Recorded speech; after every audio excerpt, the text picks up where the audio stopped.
Hello students, welcome back to the channel. आज हम इस वीडियो में class 12th mathematics relations and functions exercise 1.2 का क्वेश्चन नंबर 3 कवर करने वाले हैं। क्वेश्चन नंबर 3 यहाँ पर क्या दे रखा है? Prove that the greatest integer function F such that real number से रियल नंबर में रिलेशन दिया गया है। यहाँ पर हमें प्रूव करना है ग्रेटेस्ट इंटीजर फंक्शन को, जो कि यहाँ पर हमें रियल नंबर से रियल नंबर में दिया गया है। गिवन बाय फंक्शन इस तरीके से दिया गया है, एफ ऑफ एक्स जो है वो इक्वल टू है क्लोज्ड ब्रैकेट ऑफ एक्स।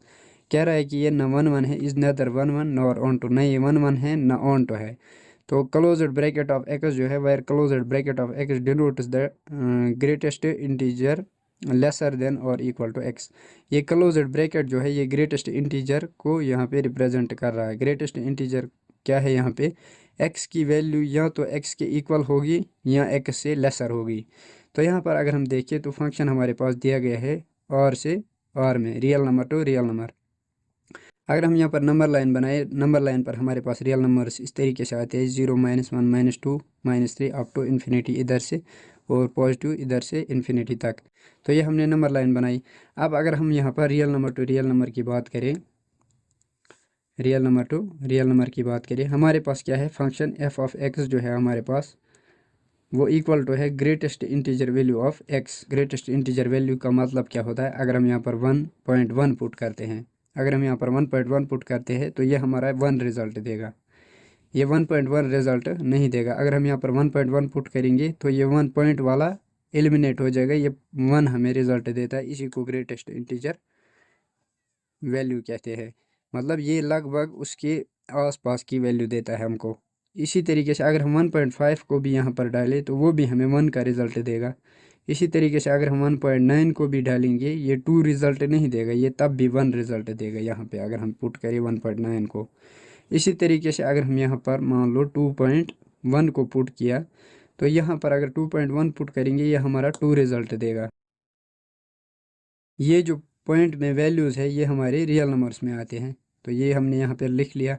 उसके बाद अगर हमारे पास मान लो 2.9 भी अगर दिया होगा ना, 2.9 भी ग्रेटेस्ट इंटीजर वैल्यू, जब इसमें ये वाला वैल्यू अगर हम यहाँ पर पुट करेंगे 2.9, जब ये वैल्यू बाहर देगा ये हमारे पास वैल्यू जो है 2 देगा यहाँ पे। तो अगर हम यहाँ पर देखें, यहाँ पर अगर हम देखें यहाँ पर अगर हम देखें एवरी यूनिक डोमेन जो है उनका जो है यहाँ पर यूनिक इमेज नहीं मिल रही है। तो यहाँ पर हम लिखेंगे ये 1 फंक्शन नहीं होगा। For every unique domain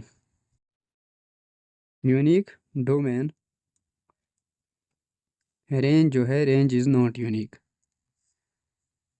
range is not unique. Range जो है वो यूनिक नहीं है, हर एक एलिमेंट की जो रेंज है वो यूनिक नहीं है। मतलब 1.1 का 1 होना चाहिए, 1.5 का कुछ और होना चाहिए था। यहाँ पर 3 एलिमेंट्स की सेम इमेज बन रही है, तो ये 1 1 नहीं होगा, ऑन टू हो सकता है ये। तो ये 1 1 फंक्शन नहीं होगा, तो हमने यहाँ पर ये लिख लिया। तो यहाँ पर हम लिख सकते हैं सो it is not 1 1 function. So it is not 1 1 function, ये 1 1 फंक्शन नहीं होगा। अब अगर हम यहाँ पर देखें ऑन टू के लिए, ऑन टू के लिए क्या होता था? हमारे पास रेंज हमारे पास होना चाहिए इक्वल कोडोमेन के, रेंज इक्वल टू होना चाहिए कोडोमेन के।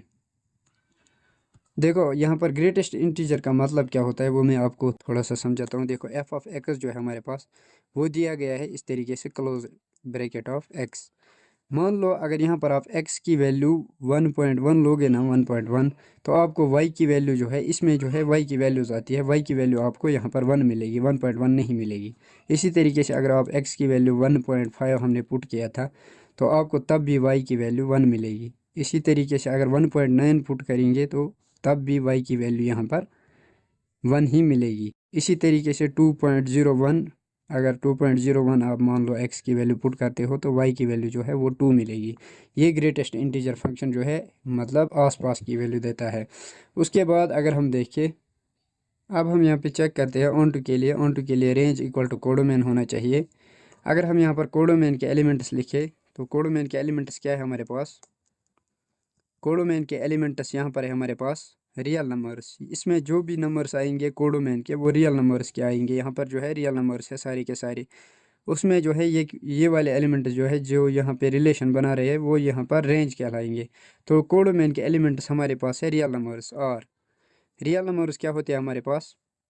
रियल नंबर्स हमारे पास होते हैं 0, ±1, ±2, ±3। इसी तरीके से नंबर लाइन पर जो भी आएंगे इस तरीके से up to infinity, positive to negative, इस साइड भी इस साइड भी, यह सारे के सारे यहाँ पर हमारे कोडोमेन कहलाएंगे। अगर हम यहाँ पर रेंज देखिए हमारे पास क्या है, रेंज जो है रेंज इक्वल टू है यहाँ पर, रेंज हमारे पास है 1। देखो यहाँ पर 1 मिला, इसी तरीके से 2 होगा, इसी तरीके से 3 भी आएगा। क्यों? अगर हम यहाँ पर 3.1 पुट करें तो हमारे पास रिज़ल्ट जो है 3 मिलेगा। इस तरीके से 3.9 पुट करने पर तब भी रिज़ल्ट 3 मिलेगा। तो इस तरीके से अगर हम देखें और भी एलिमेंट्स मिलते जाएंगे यहाँ पे। तो अगर हम यहाँ पर देखें तो हमारे पास जो है रेंज इक्वल होना चाहिए कोडोमेन के, तब हम ऑन टू इसको बोलते हैं। यहाँ पर अगर हम देखें रेंज जो है वो इक्वल नहीं है कोडोमेन के, तो यहाँ पर हम लिखेंगे रेंज जो है वो सबसेट है कोडोमेन का। यहाँ पे जो रेंज में एलिमेंट्स है वो इनसे लिए गए एलिमेंट से कुछ एलिमेंट्स आएंगे यहाँ पे जो कि इनमें बिलोंग करते हैं, जो कि कोडोमेन में से है। तो यहाँ पर हम लिखेंगे रेंज जो है, range is not equal to codomain. Range जो है वो कोडोमेन के इक्वल नहीं है। यहाँ पर हम लिखेंगे रेंज जो है यहाँ पे रेंज इज़ सबसेट। इस तरीके से हम सबसेट को दिखाते हैं, सबसेट ऑफ कोडोमेन। रेंज जो है सबसेट है कोडोमेन का, तो यहाँ पर जो है so it is not onto function, ये ऑन टू फंक्शन नहीं होगा। It is not onto function, ये हमारे पास ऑन टू फंक्शन नहीं कहलाएगा। आई होप आपको ये क्वेश्चन अच्छे से समझ में आ गया होगा। अगर क्वेश्चन अच्छे से समझ में आ गया है तो वीडियो को एक लाइक और चैनल को सब्सक्राइब ज़रूर करना। Thanks for watching.